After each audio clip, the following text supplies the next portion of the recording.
That's the first question you got Out for of the me? gate, man. Yeah, I mean, I think it's pretty obvious. It's because capitalism is failing them. It's So why are people turning against capitalism? Because capitalism is failing them. Now note, and this is important, that neither the host nor Hasan Piker will ever define capitalism. Definitions are not something people actually do these days. That would be hard and require them to have precision, and we don't want that. So capitalism is failing them. What does that even mean? Where is capitalism? Do we live in a capitalist society? The assumption that everybody has is that we live under capitalism. And that assumption, it does immense damage to us all. I mean, there are elements of capitalism that we live under. We have some property rights, and we have some freedom, and we have entrepreneurs, and we have what he defines as capitalism, probably, which is a owner and kind of a capitalist and a wage earner separation of tasks. But is this capitalism? Is the massive amount of regulations that we have today capitalism? Is the massive amount of taxation that we have today and redistribution of wealth, is that all capitalism? Is in any of the important spheres, is the fact that the government is responsible for the printing of money, is that capitalism? We don't live under capitalism. That is the start. So the system might be failing people, and I think it is failing many people. It certainly is failing us in terms of what could be, in terms of the potential that exists, in terms of how rich we could be. But it's okay to say the system is failing us. It's okay to say the current economic system is failing us, and in many respects that's true. But to say capitalism is failing us is just bogus and ignorant, I think.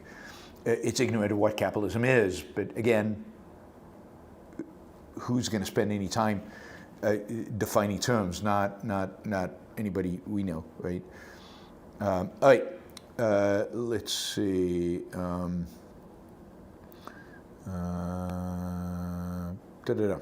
Let's keep going. Let's see what he says in terms of how it's failing them. It's failing everybody, not you and me. It's not Yeah, it's not failing these two guys because they made a lot of money. They made a lot of money on social media. They made a lot of money on social media and on gaming sites and on streaming sites. That would be true of Hasan Piker, right? They've made a lot of money on sites that were created by the remnants of capitalism. They've made a lot of money on sites created by private companies that wouldn't exist without private companies. YouTube was a venture created by entrepreneurs and then bought by Google and expanded by Google, one of those evil monopolists. Gaming is unregulated and fairly, free. Market rules apply to it, and people, might make money and lose money, and they sell games and they provide games, and the idea of being able to stream while gaming, wow, that's a market innovation. It came out of the market. If the internet was publicly owned, government owned, if these companies were employee owned, or owned by the government as socialism requires, if the employees owned all these entities, who lives under the illusion that we would have all this innovation? That we would actually have YouTube and streaming and gaming and the variety of gaming and the ability to stream while gaming. If there was no profit motive, who would be investing? Where would the money come to invest? Wouldn't the powers to be decide that gaming was incredibly unproductive and disruptive to young people and actually not invest in gaming? Isn't gaming just a product of the fact that we live in a market, semi-market economy where, because so many people indulge in these frivolous in quotation marks activities, money gets invested in it. Socialism wouldn't produce gaming. So, yeah, I mean, it's really amazing to me that you can say with a straight face, the system has failed everybody, it's failing everybody except me and you, and then be an advocate for socialism when me and you have become rich, because both of them are rich. because of whatever elements of capitalism, whatever elements of markets still exist in the system. It's just, you know, I don't think it's hypocrisy. I think it's stupidity. I mean, I've skimmed through much of this interview, or parts of this interview, and the one thing that my conclusion about this is, Hasan Piker is not very smart. He's read some Marx, and he's got a shtick, and to complain about the world, to complain about everything that exists today, but he's not very smart. He has no real answers that are not canned answers that he's learned from his Jacobite friends, Jacobian. There's no there. So, well, but let's keep listening. Failing either of us, we've done quite well for ourselves, but it has been a spectacular failure for the average person. So the average person, I'm sorry, I have to stop him every 3 seconds, because these are the kind of mythology that is so offensive and is dragging down this world, and is just so despicable. It's dragged down, it's failing the average person. The average person in America is failing. I mean, the average person in America today lives has an income that is dramatically higher than it was 30, 40 years ago, inflation adjusted. The average person in America today lives in a bigger home than pretty much anybody in the world. Yeah, anybody in the world. In spite of the cost of housing, most Americans live in houses much larger than anybody lives in the world. They make more money than almost anybody makes in the world. It's not as good as it could be. It's no sound. You can't hear me. 1, 2, 3. You can't hear who?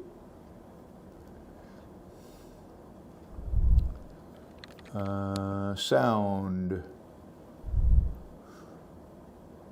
Audio cutting in and out. Audio cutting in and out. That's weird. Why would audio be cutting in and out? My audio. Or somebody else, or the audio I play off the web. I am cutting in and out. I don't see why. I hear you. Audio fine for me. So some of you can't hear me and some of you can, and I don't have an explanation for that. I don't understand why some would and some wouldn't. Anyway, I'm going to get back to this because obviously it's not a problem that I can control if some of you cannot and some of you can hear me. I mean, look, there is no question that the cost of living is high. A lot of people can't afford homes. Mortgage rates are high, and we've had inflation, and inflation in the sense of rising prices. We're going to have more inflation in a sense of rising prices. And some people are struggling more than they should. But if you look at the big picture, if you have any kind of historical context or any kind of geographical context, geopolitical context, Americans are doing quite well relative to other people in other countries, including people in more socialist countries. I mean, everybody raves about Scandinavia, but housing is expensive in Scandinavia, and people own, just as many homes in Scandinavia as they do in America. They have fewer opportunities. They make less money. They live in smaller homes. They ride bicycles in the cold in Copenhagen instead of driving cars because they don't have cars because cars are expensive. I mean, the taxes on cars in Denmark are unbelievable. I mean, it's not like they are thriving by any measure, and Americans are suffering somehow. It seems to me that American young people are just, I don't know, certainly there's a lot of frustration in America. It's why Donald Trump got elected. But are we really struggling? Is Gen Z really in bad shape? I've shown you graphs showing that Gen Z is the richest generation ever at this point in their lives. So let's say an average Gen Z is 25 years old.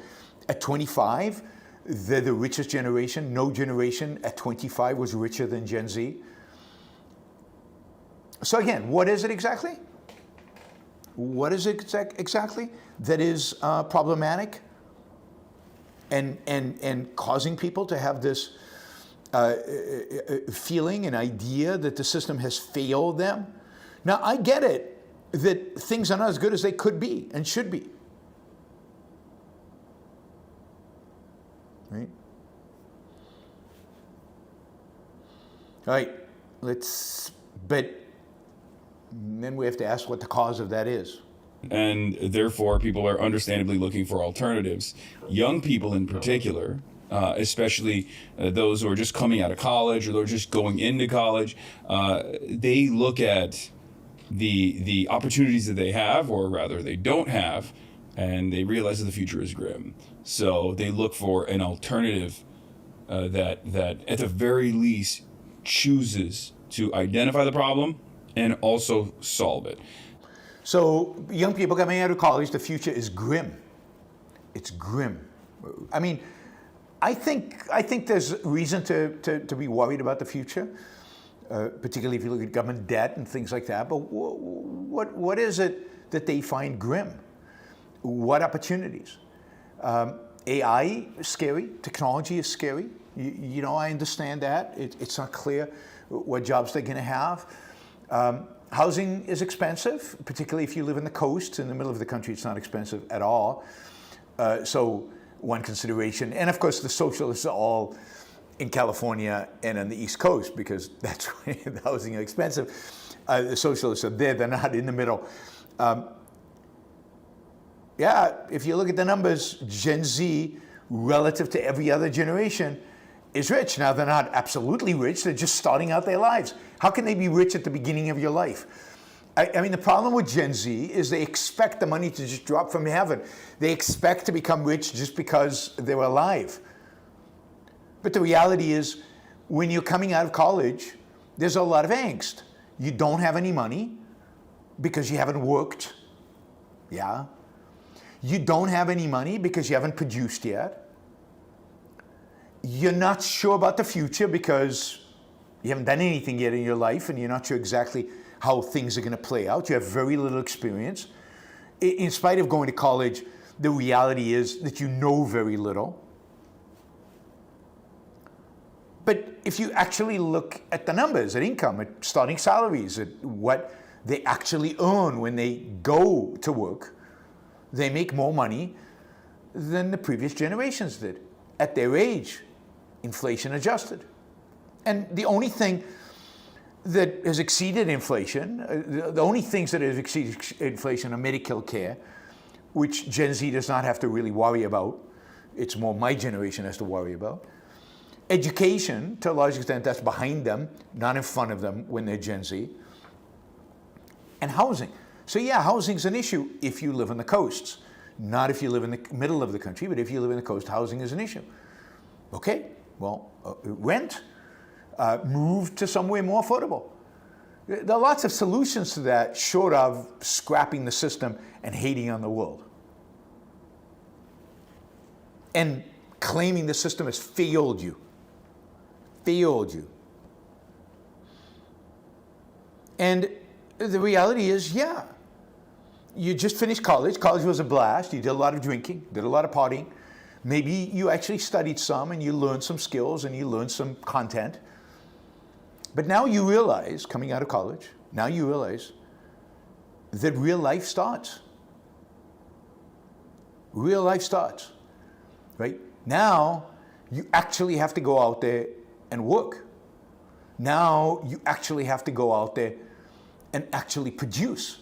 And that's not easy and that's not simple and nobody's going to hand you anything on a silver platter. So that's what makes the future look grim, is that the fact that you've been on your parents' dime up until now. And suddenly you have to go and become independent.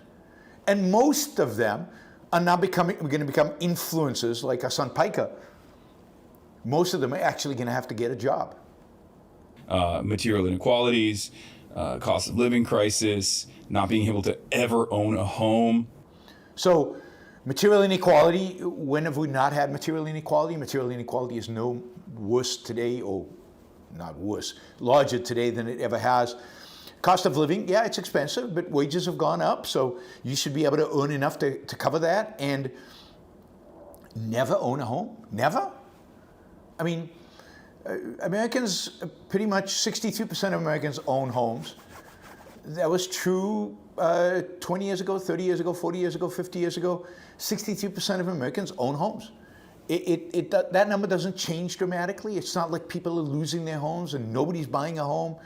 I mean, the housing market is in trouble right now for a variety of reasons, primarily because of lack of building and because interest rates are relatively high, because of government spending. But fundamentally, home ownership has not changed dramatically over the last few years. And it's not like I'm trying to ignore the fact that young people face issues and face problems. They do. All young people do. Every generation of young people does. They're not being shipped off to war like the Vietnam generation was, or like the World War II generation was, or like many other generations in history. They're not facing an economic collapse like the Great Depression generation was, or those who came to look for jobs in 2008, 2009. It's stunning to me how detached they are from the reality of their own situation and how they're allowing, which is consistent, they're allowing their emotions, how they feel, to basically dictate everything for them. But that's our educational system. That's what it's done. These are very real problems facing younger generations. And of course, they look to an alternative organization of the economy as one that is probably the best way to go forward. So reorganization of the economy towards socialism, because that has produced wealth and success and housing and low cost of living and everything. Just look at Venezuela. Look at any socialist country anywhere in the world, and you find me a place that takes socialism seriously, where the cost of living is low, home ownership is high. Home ownership, wait a minute. Home ownership. There's no such thing as home ownership. No such thing as home ownership. Because socialism, you're not supposed to own your home. It's supposed to be collectively owned. Shouldn't the government own houses, homes, and you could rent them from them? So I'm always trying to map things in terms of where do I want to end up, and then what are the mechanistic steps that can lead you there. So if you were to say, what is the way from the mechanisms that capitalism has failed people? What are the features of the machine that makes it a sort of by nature flawed system? At its base, at its core, it is this inherent contradiction, right? If you are someone who's working, someone who's a wage laborer, and I'm sure you've worked a regular job in your past as well.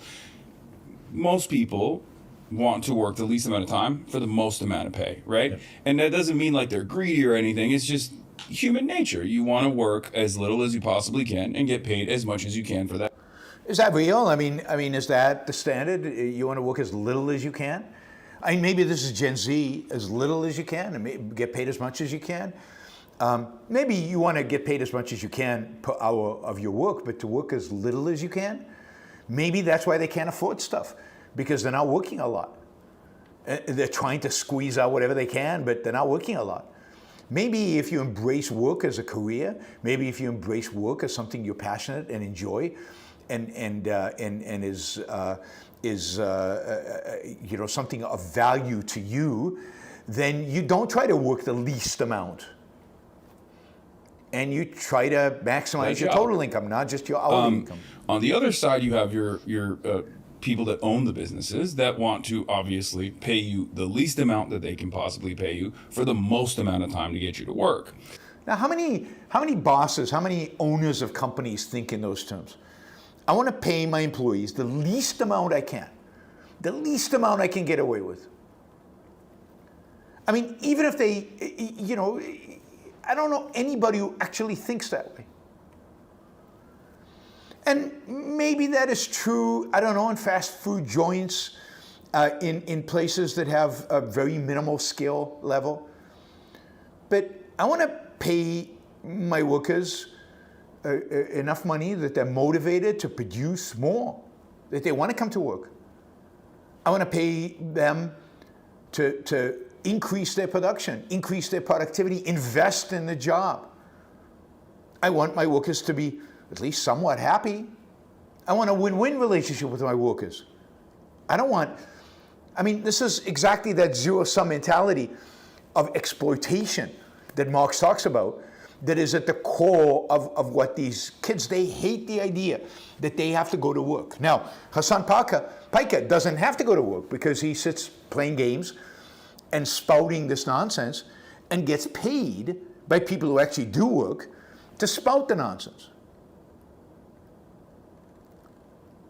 You want to pay them the amount that will get them to produce the most value. And if you don't pay them enough, if you don't pay them based on how much value they produce, then they'll go to somebody else. They'll go to somebody else. So note that at the core, this is what they're upset about.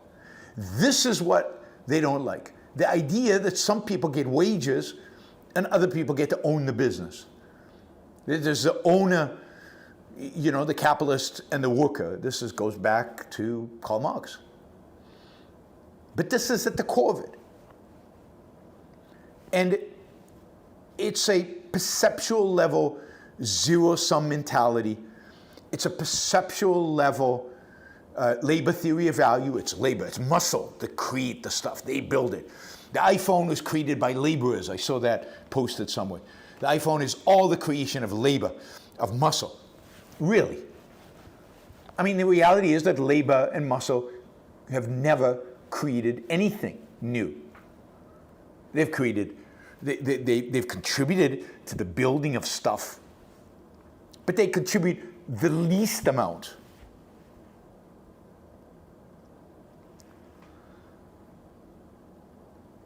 So, what's this?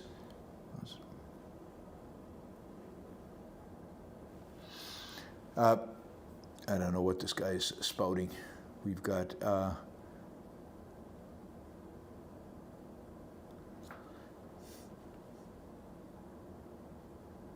All right, I guess they're having debates on my chat, unrelated. All right, so just a little bit more. I don't want to. So these two things, when broken down, Karl Marx says, is the inherent contradiction of class. You have the wage laborers on the one side, and you have the bosses on the other side, or those who work for your capital owners on the other side. Think about the world in which we live today. Do we really have classes in that sense? Yes, there are wage earners and the people who work for the bosses, who are wage earners as well, by the way. Most middle managers earn a wage. Most upper managers earn a wage. It's such a superficial, uninteresting division of, division of classes. The interests are not aligned. They don't both benefit if productivity goes up, if profits go up. Well, of course they do. And this is where they just can't see the win-win nature of these kind of transactions. And that is the reason why there is so much tremendous wealth inequality, at least according to Karl Marx. I happen to agree with this assessment hold on. as well. That I would get why. So you said that. All right, we're going to cut it there. But there's a lot of good stuff in this that maybe on a future show we can continue this. But I just don't want to spend more than what we've spent on this. But even at the very basic, very simple, very facts-oriented stuff, I'll just. Whoops! What is going on here? Everything's behaving weirdly for me. 1 second, close window. All right, that's fine. It's just the basic facts off. The basic facts are wrong. And then what's really driving them is a zero-sum mentality, hostility towards self-interest, and just an real intellectual laziness that involves being stuck at the perceptual level and never really understanding how the world actually works, and never bothering to investigate what is actually going on in the world out there.